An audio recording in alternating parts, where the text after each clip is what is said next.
à venir le jour, tu naisses, ou que soient arrivées les années où tu diras, je n'y ai aucun plaisir, avant que l'obscurcisse le soleil et la lumière, et la lune et les étoiles. C'est bon. Je vais juste lire ça dans la version Louis II.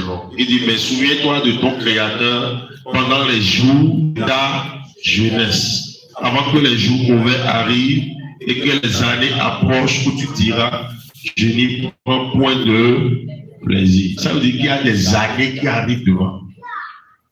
Tu me vois ici, j'ai été leader des jeunes pendant plusieurs années.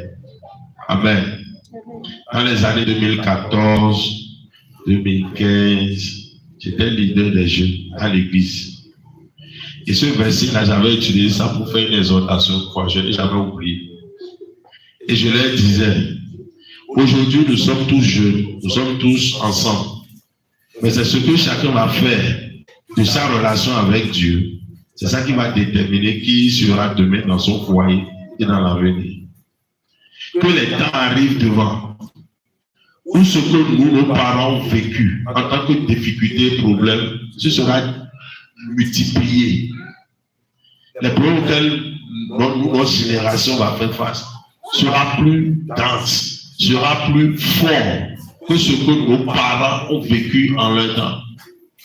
Et que donc c'est ceux qui vont vraiment s'attacher à Dieu maintenant, bâtir un fondement solide avec Dieu, pas seulement dans l'église, mais avoir une relation profonde avec Dieu. C'est ceux-là qui vont tenir demain.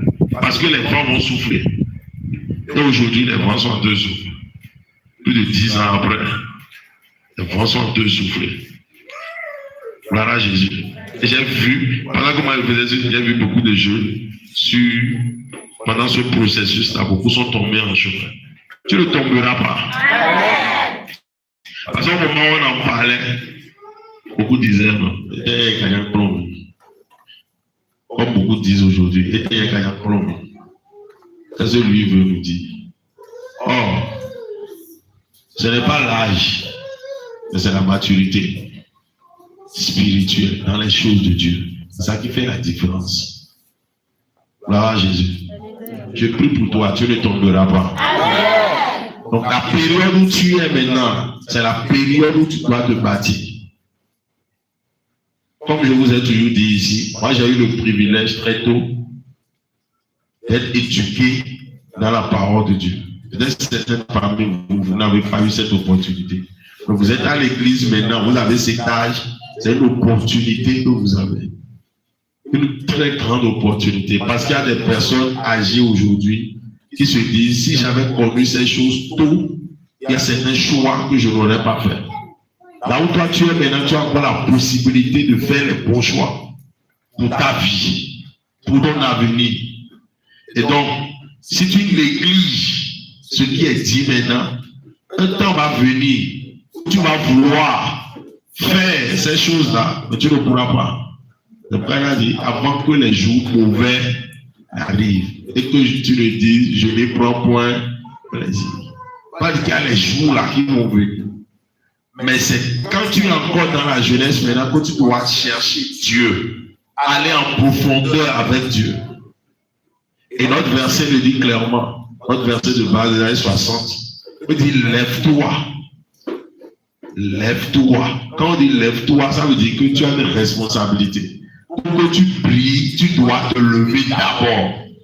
Il y a quoi dans se lever? C'est la question.